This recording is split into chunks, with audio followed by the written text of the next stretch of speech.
হোয়াটসঅ্যাপে অর্ডার দিছে যে আগামীকালকে দিতে হবে, শুক্রবারে অর্ডার দিছে আর কি, যে আগামীকালকে আমার 5টা সেল দিতে হবে নির্বাচনে ছিল এভাবে বলছে বয়েজে। আমি বলছি এমনি তো আমার থাকতো না বয়স দেওয়ার জন্য, তো বয়স দিয়ে রাখছে।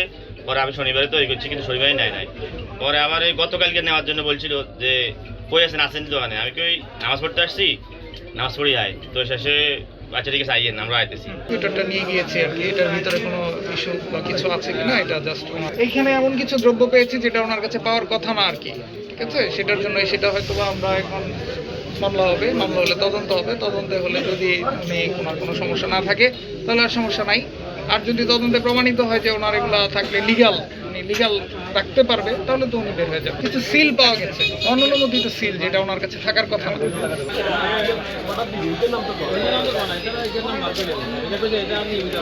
চকবাজারের কাছে মরিয়ম প্রিন্টার্সে এই ধরনের সিল বানানো হচ্ছে। এই তথ্যের ভিত্তিতে আমি সদর থানাকে ইনফর্ম করে সদর থানাকে বলে এটা অপারেশন করার জন্য। এই অপারেশনের উপর ভিত্তি করে সোহেল রানা নামে একজন, তার বয়স 34, পিতা খোরশেদ আলম, বাড়ির টুমচর, তার কাছ থেকে আমরা 16 বিশিষ্ট 6টা নির্বাচনের সিল আমরা তার কাছে পাই।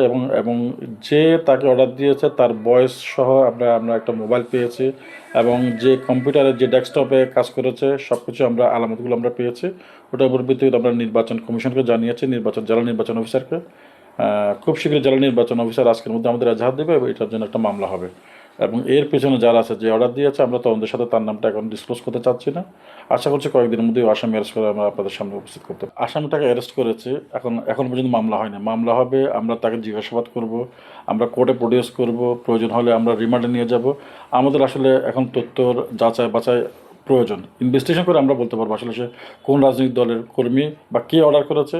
এটা এখনও তদন্তের বিষয়। এখন পর্যন্ত মামলাই তো হয়নি, মামলা হবে, তদন্ত করবো, আমরা ইনভেস্টিগেশন তাকে জিজ্ঞাসাবাদ করবো, বিস্তারিত নেবো। এর পেছনে আরও কেউ আছে কি না তখন আমাকে বলতে পারবো। আমি এখন মাত্রই অ্যারেস্ট করেছি, এখন এই মুহূর্তে আমার পক্ষে আসলে বলা সম্ভব না সে কোন দলের লোক। এখন যেহেতু বানিয়েছে, আপনিও জানেন আমিও জানি, যেহেতু সিল তার তো বানানোর কথা না, তাহলে নিশ্চয়ই সে জালবোর্ড দেওয়ার জন্য এই সিল বানাচ্ছে।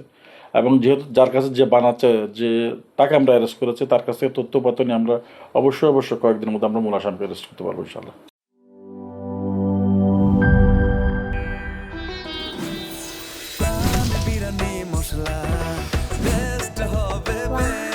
প্রাণ বিরিয়ানি মশলা, টেস্ট হবে বেস্ট। প্রাণ, জীবনের স্বাদ।